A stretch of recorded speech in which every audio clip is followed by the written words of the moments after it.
Épuisé, le marin marseillais 23 ans a décidé de quitter le jeu TF1 après 14 jours d'aventure. Dans l'épisode diffusé ce mardi sur TF1, au 14e jour de Koh-Lanta, le feu sacré, Benjamin a décidé d'abandonner l'aventure.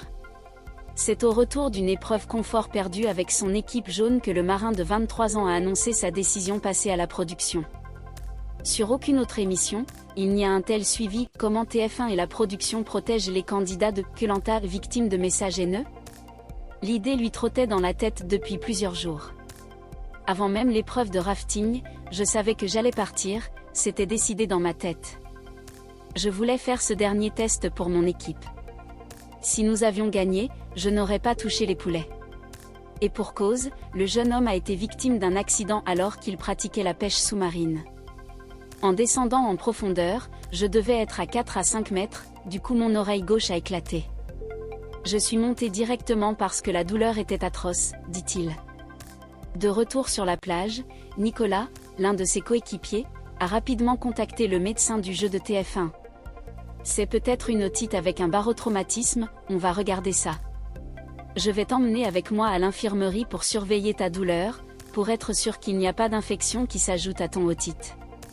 Je vais vous garder sous surveillance, a annoncé le médecin.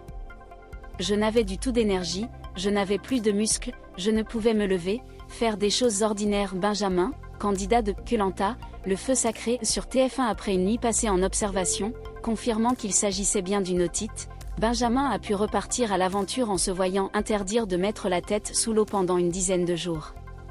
Un crève-cœur pour le jeune homme. J'étais dégoûté parce que j'adore la chasse sous-marine. J'y ai passé beaucoup de temps, c'était devenu mon passe-temps favori, avoue-t-il. Malgré la prescription de gouttes et d'antibiotiques, la douleur était toujours présente, non seulement au niveau de l'oreille mais aussi sur tout le côté gauche du visage. À cela s'ajoute le manque de nourriture, les nuits blanches dues aux pluies tropicales, l'humidité et le froid. Je n'avais du tout d'énergie, je n'avais plus muscles, je ne pouvais me lever, faire des choses ordinaires, justifie Benjamin qui en l'espace de 2 semaines a perdu 7 kilos, passant 73 kilos à 66 kilos. Sachant que je suis très intelligent, je n'avais plus rien à perdre, souligne-t-il. Son seul réconfort, à ce moment-là, était d'apprendre que Tania allait le remplacer. Si depuis la saison 11 Koh-Lanta, tournée en 2011 en Indonésie, les abandons volontaires ne sont plus remplacés, la production du jeu de TF1 a décidé de changer les règles pour le feu sacré. Une décision prise avant le début du tournage pour surprendre les aventuriers, nous répond ALP. Un changement que Benjamin ignorait. Je me suis posé la question mais je ne le savais pas. De voir que c'était Tania qui allait rejoindre l'aventure, j'étais vraiment content que ce soit elle et pas une autre aventurière.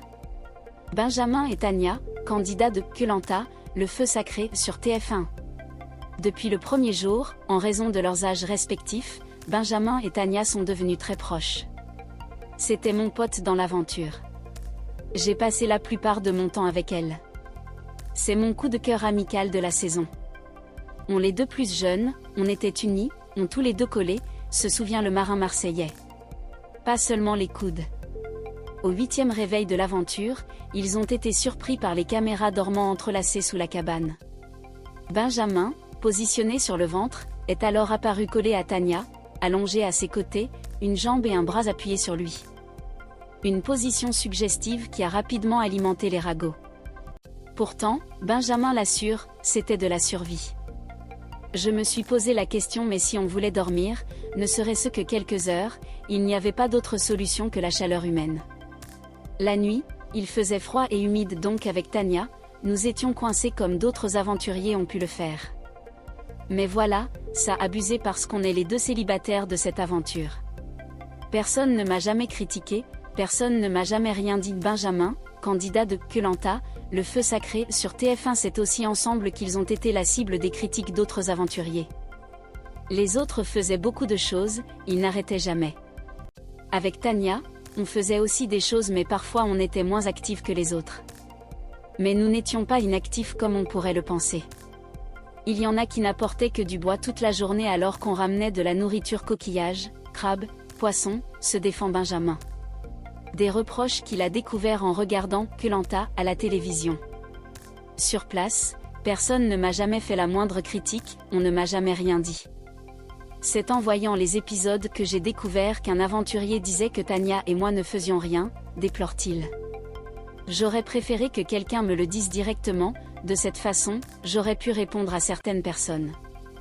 En quittant l'île jaune, Denis Brognard a tenu à le mettre en garde, tous ceux qui ont abandonné dans Koh-Lanta l'ont regretté.